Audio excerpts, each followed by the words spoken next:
हरे Krishna. Chapter 11 इसका नाम है विश्वरूप दर्शन योग, which also means universal form. तो यहाँ पे भगवान अपना जो दिखाएंगे। तो आज फर्स्ट श्लोका है अर्जुन उवाच मदनुग्रह य परमं गुह्यमध्यात्म संगितम यत्वा योक्तं वचस्तेन मोहोऽयं विगतो मम। जी माता जी। श्री अर्जुन उवाच मदनुग्रह ओह्य परमं गुह्यं मध्यात्म संगीतम युत्वो योक्तं वचस्तेन मोहोय अयं विगतो मम। Beautiful, माता जी। Please take the translation also. Arjun ने कहा, आपने जिन अत्यंत गुह्यम आध्यात्मिक विषयों का मुझे उपदेश दिया है, उसे सुनकर अब मेरा मोह दूर हो गया है। जी माता जी, थैंक यू। सो पहले श्लोका ट्रांसलेशन ले लेते हैं। मद नुग्रह य परमम, मुझ पर कृपा करने के लिए, परम मतलब परम कृपा करने के लिए आपने जो गुह्य मध्यात्म संगीतम, परम गोपनीय अध्यात्म विषय का जो आगे बोलेंगे यत्व योक्तम वचस्तेना, मतलब जो आपके द्वारा कहे गए शब्द हैं उससे मोहयम विगतो ममा, मोह ये है नष्ट हो गया, ममा मतलब मेरा। तो अर्जुन ने कहा मुझ पर कृपा करने के लिए आपने जो परम गोपनीय आध्यात्मिक विषयों का मुझे उपदेश दिया है उससे मेरा नष्ट हो गया है मोह, मोह मेरा नष्ट हो गया है। सो एक्सप्लेनेशन हम देखते हैं 11.1 है।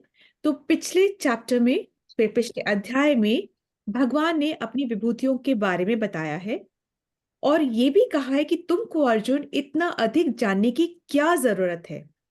तुम बस ये जानो कि जो सारी सृष्टि है, जो सारे जो अवतार हैं, वो मेरे एक अंश मात्र से ही हैं। ठीक है। तो अब अर्जुन सोच रहा है कि ये जो सारी सृष्टि है, सारी क्रिएशंस है, सारी सब कुछ जो भी कुछ है, वो सारी विभूतियां भी है ना, वो सब कृष्ण के एक अंश मात्र से ही है। और अब वो मेरे सामने खड़े हुए हैं, वो एक मेरे फ्रेंड, एक मेरे मेंटर के साथ जैसे मेरे सामने खड़े हुए हैं।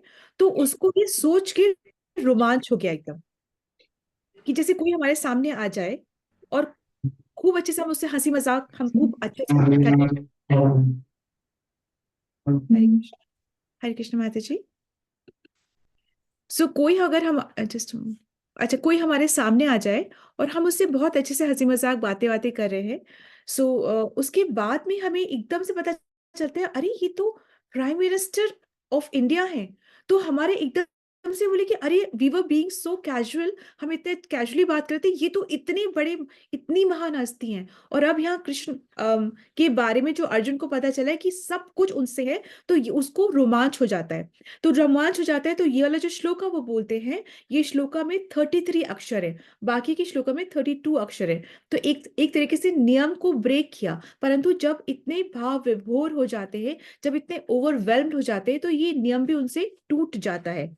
तो अब पहले चैप्टर 10 में अर्जुन सोच रहा था कि मैं कैसे आपको हर वक्त याद कर सकता हूं, मैं कैसे आपको जान सकता हूं, और मैं कैसे ही समझ सकता हूं कि सारे जो फॉर्म्स हैं ये आपके ही हैं और आपसे ही हैं, मैं कैसे समझ सकता हूं। तो फिर कृष्ण ने अपनी विभूतियां बताई, और जब विभूतियां बताई तो अर्जुन का जो मोह है ना वो भंग होता है, कि मोह भंग होता है उसका। अच्छा अब क्या है कि ये जो अर्जुन और कृष्ण के बीच का जो डायलॉग है, ये वर्ल्ड में सभी डायलॉग से सबसे इंपॉर्टेंट डायलॉग है, क्योंकि एक्चुअली ये सभी ग्रंथों का सार है। तो ये मोस्ट इंपॉर्टेंट डायलॉग है। इस डायलॉग के बाद में फिर एक और इंपॉर्टेंट डायलॉग हुआ था। वो डायलॉग किसके किसके बीच में हुआ था? परीक्षित और सुखदेव महाराज के बीच में हुआ था। जहां पे क्या बातें हुई थी? जहां पे भगवान का रूप, गुण, लीला, पास्ट टाइम्स और भगवान के जो परम भक्त है उनकी लाइफ हिस्ट्री, या कैसे उन्होंने चैलेंजेस को पार करके फिर भी भक्ति करी या भक्ति को चूज करा, उसके बारे में बताया गया है। तो जिस तरीके से भगवान और भगवान का जो नाम है उसमें कोई डिफरेंस नहीं है, उसी तरीके से भगवान का रूप को डिस्कस करने में, लीला को डिस्कस करने में, उनके गुणों को डिस्कस करने में, हम जो जब भी ये सब करें, ये सब कीर्तन ही है। जब भी अगर आप ये भगवत गीता के बारे आप जब देते हो किसी को, इसके बारे में दो बातें बोलते हो, तो ये भी कीर्तन है, ये भी कीर्तन ही कहा जाता है। सो ये भी प्रीचिंग है और ये भी कीर्तन है। भगवान के रूप को, गुण को, लीलाओं को, भगवान के भक्तों को, कुछ के भी बारे में हम बातें करते हैं तो वो कीर्तन ही होता है। और जो सुन रहे हैं वो श्रवण होता है, ठीक है। जो हम बोल रहे हैं वो कीर्तन हो गया, जो सुन रहे हो श्रवण। तो जब ये कीर्तन श्रवण चलते रहेगा तो क्या होता है, तो हमारा अंदर मन में हम याद स्मरण करते हैं, रिमेम्बर करते हैं, हमारे हृदय में रिमेम्बर करते हैं। जब हम रिमेम्बर करते हैं तब क्या होता है, इससे इस चीजों से क्या होता है, फिर भगवान जो अंदर परमात्मा के रूप में अभी भी नहीं आते सुनने के से, वो हमेशा से थे, परंतु फिर वो सफाई शुरू करते हैं। जब वो सफाई शुरू करते हैं, जैसे एक्चुअली झाड़ू लेके हम सफाई करते थे कमरे की, उस तरीके से वो सफाई शुरू करते हैं। जब सफाई होती है, अगर 20 साल से कोई कमरा बंद है, तो जब सफाई शुरू होती है तब क्या होता है, धूल बहुत उड़ती है और हमें फिर बहुत कंफ्यूजन होता है, बहुत क्वेश्चंस आते हैं। हमें लगता है हम भक्ति में पहले ही ठीक थे, जितना हम जान रहे उतना डर और लगता है। परंतु धूल उड़ने के बाद फिर जब कमरा साफ होता है तो हमें सब कुछ क्लियर दिखने लगता है। धूल हट जाती है तो हमें क्लियर दिखने लगता है, हमारे क्वेश्चंस के आंसर क्लैरिटी के साथ हमारे पास आते हैं और फिर हमारा भक्ति में एडवांसमेंट होता है। क्योंकि और यही तो पर्पस है ह्यूमन लाइफ का। ये बात फर्स्ट टाइम नहीं बोली जा रही है, परंतु बहुत बार रिपीट करने के बाद वही बात में हमें उसमें विश्वास या अपने नियमों में दृढ़ता आ पाती है, ठीक है। तो ये डायलॉग हुआ, ये डायलॉग जो चल रहा है वो है कृष्ण और अर्जुन और कृष्ण के बीच में। एक और डायलॉग जो बहुत इंपॉर्टेंट है वो परीक्षित और सुखदेव के बीच में। और भी ऐसे डायलॉग्स हैं, किसके बीच में, ब्रह्मा और नारद के बीच में है, विदुर और मैत्री मुनि के बीच में है, युधिष्ठिर और नारद के बीच में है, शंकर और पार्वती के बीच में है, कृष्ण और उद्धव के बीच में है, विष्णु और लक्ष्मी के बीच में है। तो ये जो डायलॉग्स है ना, यही बात तो यही इन्हीं को ही से ही शास्त्र बनते हैं। शास्त्र कोई बहुत अलग सी चीज नहीं है, ये जो डायलॉग्स हुए उन्हीं से ही ये शास्त्र बनते हैं। परंतु अलग क्या है, इस भौतिक जगत में ये हम पढ़ते जरूर हैं, पर ये बातें कहाँ की हैं, ये आध्यात्मिक जगत की बातें, ये हमारी वो ग्राम्य बातें नहीं है, आध्यात्मिक जगत की बातें। एक्चुअली ना हमारे बहुत लेवल्स से हम शुद्ध होते हैं, बहुत लेवल्स, हमारी जो इंद्रियां हैं बहुत लेवल्स में ट्रैवल करती है, ठीक है। इंद्रिया क्या, ये आंख, कान, जीवा, हाथ, ये कई लेवल्स पे होती है, ठीक है। कई बार क्या होता है, कुछ जो तामसिक लेवल पे है उन्हें अपनी इंद्रियों का उसी स्टाइल में यूज करना पसंद आता है। जो राजसिक लेवल में है, रजोगुण में है, उनको अपने इंद्रियों को उसी स्टाइल में यूज करना पसंद आता है, और जो सात्विक गुण में है वो अपने इंद्रियों को उसी स्टाइल में यूज करते हैं। तो अर्जुन ने जब पूछा था कि मैं पाप करना चाहता नहीं हूं फिर भी मुझसे पाप होता क्यों है, तो फिर कृष्ण ने क्या जवाब दिया था, एनीबडी रिमेम्बर्स, क्योंकि हम ये कर चुके हैं, क्या याद है हमें? तो हमें याद है कि हम पाप करना चाहते नहीं है फिर भी हमसे पाप होता है, तो ये क्यों होता है, हमें याद है? तो कृष्ण ने कहा था कि ये पाप क्यों, राजसिक गुणों की वजह से होता है, ठीक है। तामसिक वाले को तो खैर पता ही नहीं है कि क्या करना क्या है, उसे मतलब ही नहीं है, वो जानना चाहता ही नहीं है। वो बोलता है, वो अपने बंद करके रखता है सब कुछ, वो नहीं जानना चाहता। जो राजसिक होता है उसको क्या होता है, उसको लिमिट ही नहीं पता होती है, उसको बस करना है और करना है, उसको पता ही नहीं, अपनी लिमिट नहीं पता है। तो जो राजसिक गुण में होते हैं फिर उनसे ना चाहकर भी पाप होते हैं। जो सात्विक होते हैं फिर उनको पता होता है और वो फिर अच्छे काम करने में ही अपने आप को यूज करते हैं, अपनी इंद्रियों को यूज करते हैं, ठीक है। तो हम इसमें से तामसिक, राजसिक और सात्विक में से हम बेस्ट किसको मानते हैं? सात्विक को बेस्ट मानते हैं ना, सतोगुण को बेस्ट मानते हैं, सात्विक। परंतु क्या सतोगुणी कोई ऐसा व्यक्ति है जो कि खुद पूरा खुश है और उसने दूसरे को भी पूरा खुश कर रखा है? कोई भी ऐसा व्यक्ति है? ऐसा है ही नहीं। चाहे आप सात्विक गुण में क्यों ना हो, परंतु आप पूर्ण रूप से ना खुद खुश हो, ना ही आप किसी और को खुश कर सकते हो, ठीक है। परंतु क्या है, भौतिक जगत में सात्विक सबसे टॉप मोस्ट में है, परंतु जो आध्यात्मिक जगत है उसमें क्या है, एक और लेवल आता है, उसको बोलते हैं विशुद्ध सत्व। वो सबसे टॉप में होता है, आध्यात्मिक जगत का वो लेवल होता है, रेल्म होती है, लेवल होता है, कुछ भी बोल सकते हैं। तो वो सबसे टॉप का होता है। उसमें क्या होता है, ऐसी क्या बात हो गई उसमें? उसमें क्या होता है? वो उसमें ये होता है कि हम जो भी कुछ कर रहे हैं वो कृष्ण की खुशी के लिए कर रहे हैं, वो भगवान की खुशी के लिए, टू प्लीज कृष्णा। हम जो भी कुछ करें वो उसमें करें, ठीक है। हम उसमें होता है निस्वार्थ प्रेम, निस्वार्थ प्रेम होता है। उसमें क्या होता है, हमें ईश्वर के विषय में ही सुनना और बोलना पसंद होता है, और कुछ भी पसंद नहीं होता है, ठीक है। तो अब क्या होता है, जो भक्त क्या करता है, शुरू कहाँ से करता है भक्त? क्या करता है, पहले खुद समझने की कोशिश करता है। जब खुद समझता है, फिर प्रैक्टिस करता है, और फिर वो दूसरों को बताता है। यदि से तो वो ऐसा नहीं, जो खुद समझता है तो फिर वो प्रैक्टिस क्या करता है, वो विनम्रता प्रैक्टिस करता है, ह्यूमिलिटी प्रैक्टिस करता है। फिर से, जो खुद पहले समझता है, उसके बाद प्रैक्टिस क्या करता है, प्रैक्टिस क्या करता है, वो विनम्रता का भाव प्रैक्टिस करता है, और फिर वो दूसरों को उसको बताना चाहिए, ठीक है। अपने अंदर भी जो विद्या, अगर हमने ब्राह्मण होकर के भी, जो ब्राह्मण लोग होते हैं, अगर वो विद्या मतलब वेदों का पठन पाठन करते हैं और उस विद्या को वो दूसरों में नहीं बांटते हैं, तब पता है क्या होता है, वो ब्रह्म राक्षस की योनि में चले जाते हैं। जो विद्या होती है, जो ब्राह्मण कुल में जन्म लेते हैं, ब्राह्मण बन के वेदों का पठन पाठन करते हैं और उस विद्या को फिर वो दूसरों में नहीं बांटते, तो फिर वो ब्रह्म राक्षस की योनि में चले जाते हैं। सो एनीवे, तो पहले हमें खुद पढ़ना है, फिर विनम्रता को प्रैक्टिस करना है, और फिर हमें दूसरों को बताना है। उससे क्या होगा, विनम्रता को ऐसे क्यों प्रैक्टिस करना है, इसलिए क्योंकि फिर हमें दम्भ नहीं होता। नहीं तो क्या होता है, हमने पढ़ा और हमने दूसरों को बोला, हमको लगता है हमें बहुत बहुत दूसरों से बहुत अच्छा आता है, हम दूसरों पे अपनी धाक जमा सकते हैं, और फिर क्या आता है, हमें ईगो आता है, हमें दम्भ आता है। और दम्भ भगवान को बिल्कुल पसंद नहीं है, ईगो भगवान को बिल्कुल पसंद नहीं है, और फिर हमारे हाथों से भक्ति छिन जाती है। हो सकता है शुरू शुरू में हमारे पास भक्ति आ जाए, परंतु बहुत जल्द ही भक्ति हमारे हाथों से छिन भी जाती है, ठीक है। तो हमें क्या करना है, शुरू शुरू में कानों को खुला रखना है और मुंह को बंद रखना है। क्या करना है, कानों को खुला रखना है और मुंह को बंद रखना है, और हमें ऑब्जर्व करना है। दीक्षा लेने का जब अगर हम चाहते भी हैं, तो पहले हमें ना शुरू में जिससे हम दीक्षा लेना चाहते हैं उसको बहुत ब्यूटीफुली एटलीस्ट 1 साल तक ऑब्जर्व करना चाहिए।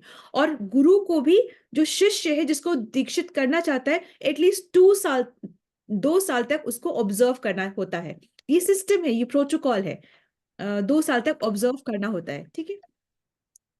सो एनीवे, सो अब है ना, अब माता जी, हरे कृष्ण माता जी, माता। I had a question. Yes माता जी। You said चौथा एक होता है जो भौतिक जगत में, वो I missed that word. नहीं, आई वाज जस्ट सेइंग, हाँ जी माता जी, विशुद्ध सत्वा। विशुद्ध सत्वा। हाँ। तमोगुण, हाँ, रजोगुण, सतोगुण, और उसके बाद आता है विशुद्ध सत्वा। विशुद्ध सत्वा सत्वा। में ओके। हम अपने लिए नहीं, परंतु कृष्ण की खुशी के लिए ही सब करते हैं। विशुद्ध सत्वा, उसमें विशुद्ध अपना उसमें सिर्फ निस्वार्थ प्रेम।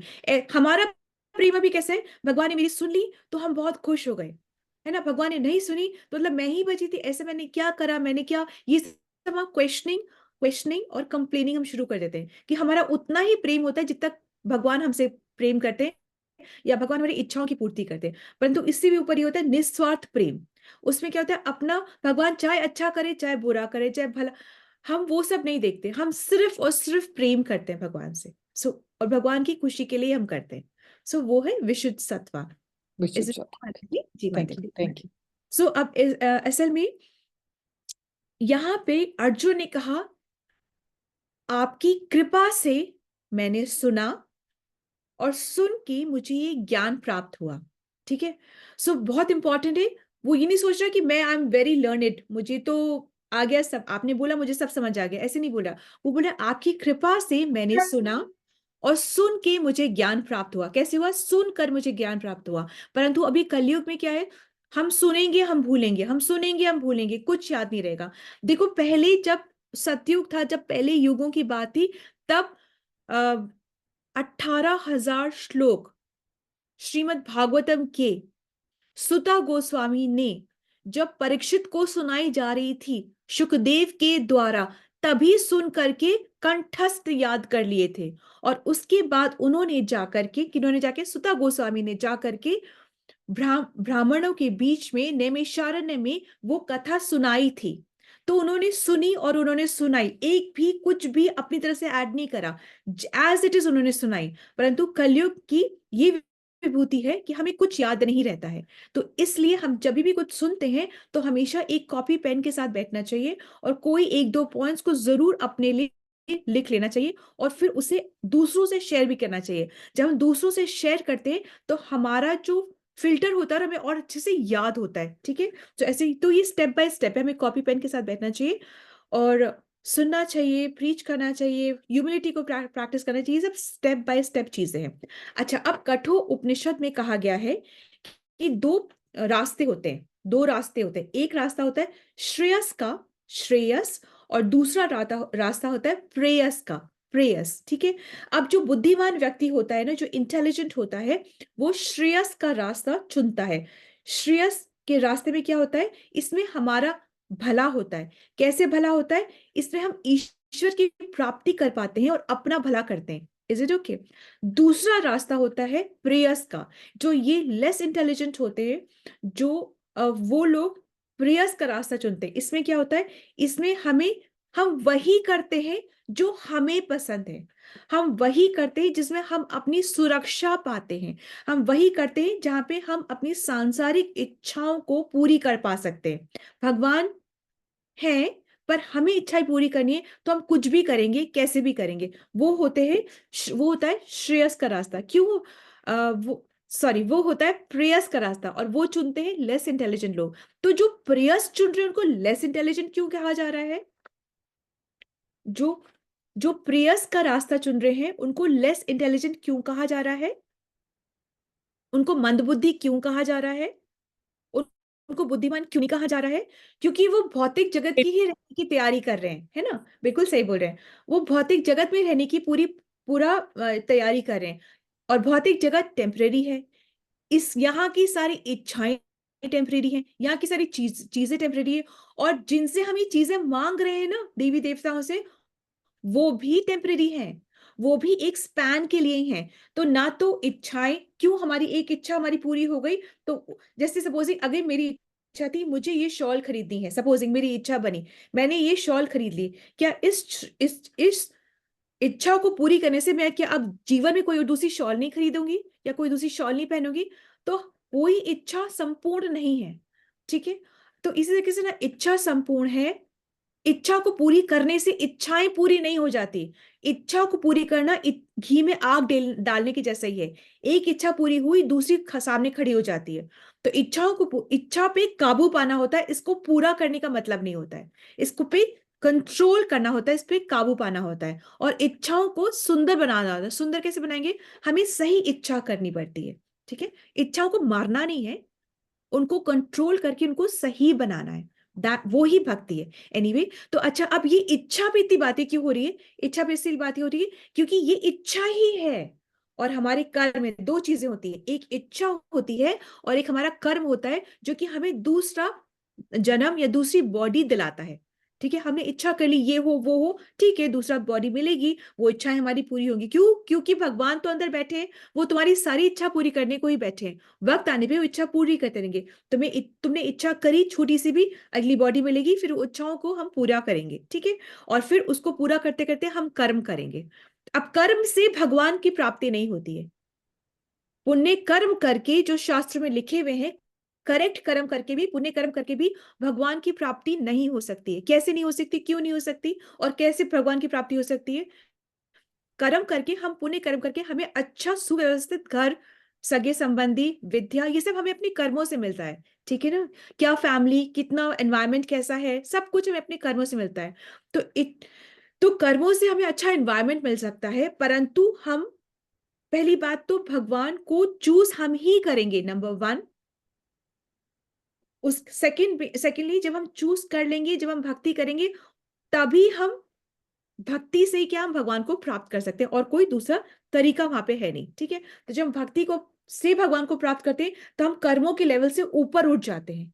हम इस आध्यात्मिक भौतिक जगत से ऊपर उठ जाते हैं और आध्यात्मिक जगत में हम पहुंचते हैं। ठीक है, और वहां पहुंच के फिर हम क्या करते हैं, अपना रिश्ता भगवान से हम और स्ट्रॉन्ग कर लेते हैं।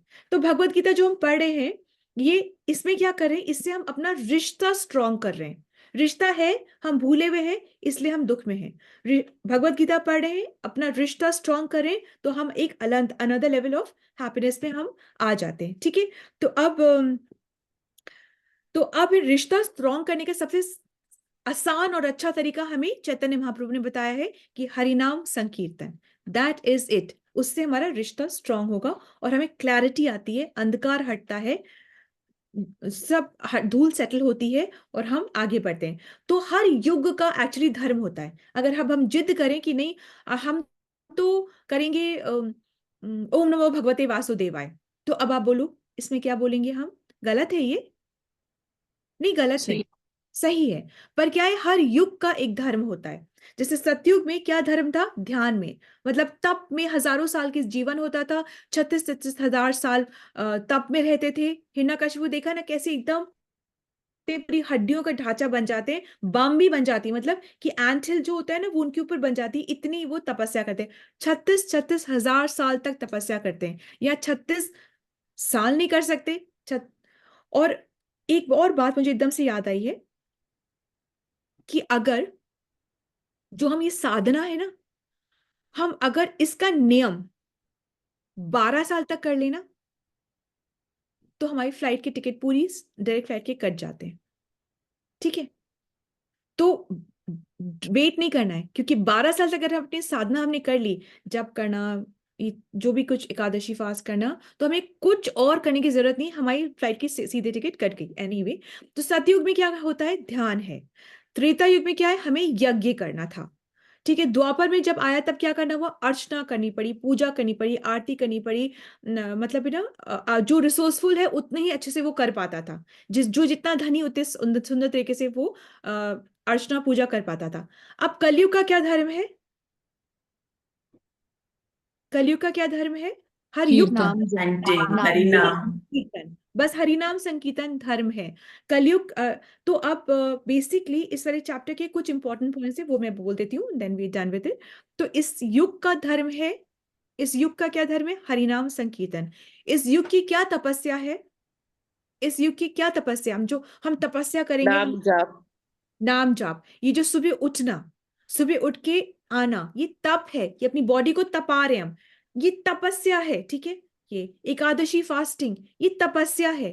ये सुन पाना, ये बैठ के सुनना आसान नहीं होता किसी का, कोई हमारी सुनना नहीं चाहते, हम किसी की सुनना नहीं चाहते, पर ये जो बैठ के हम सुन रहे हैं ये तपस्या है, ये तपस्या है। इससे बड़ी कोई तपस्या नहीं है, सुनने से बड़ी कोई तपस्या नहीं है। अपनी बॉडी को तपाना किसी चीज के लिए, उससे बड़े भगवान के लिए अपने बॉडी को तपाना, इसका भगवान ने कहीं नहीं कहा है कि अपने आप को कोड़े मारने हैं, अपने आप को इतना बेफिजूली का करना है कि हम बिना बोले रहेंगे। मौन कौन होता है?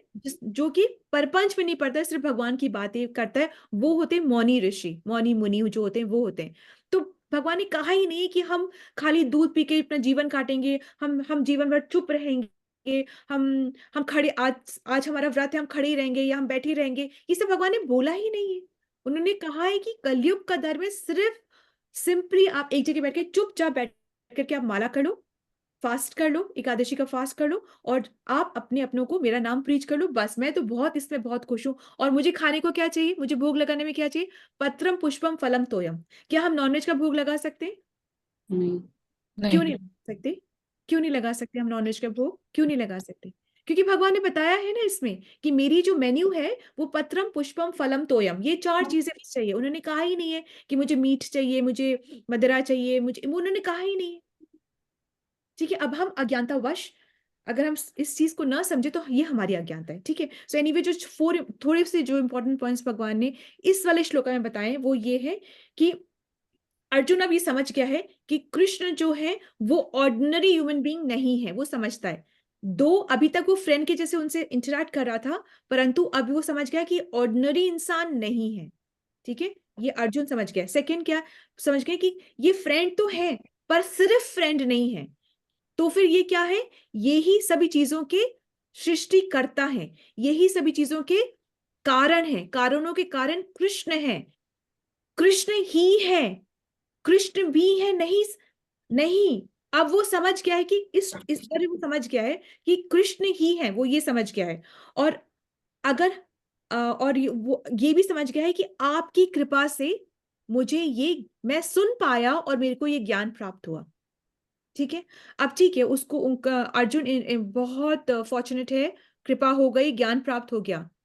पर हम भी कम फॉर्चुनेट नहीं है, क्योंकि हम भगवान की इंस्ट्रक्शंस को एज इट इज पढ़ पा रहे हैं।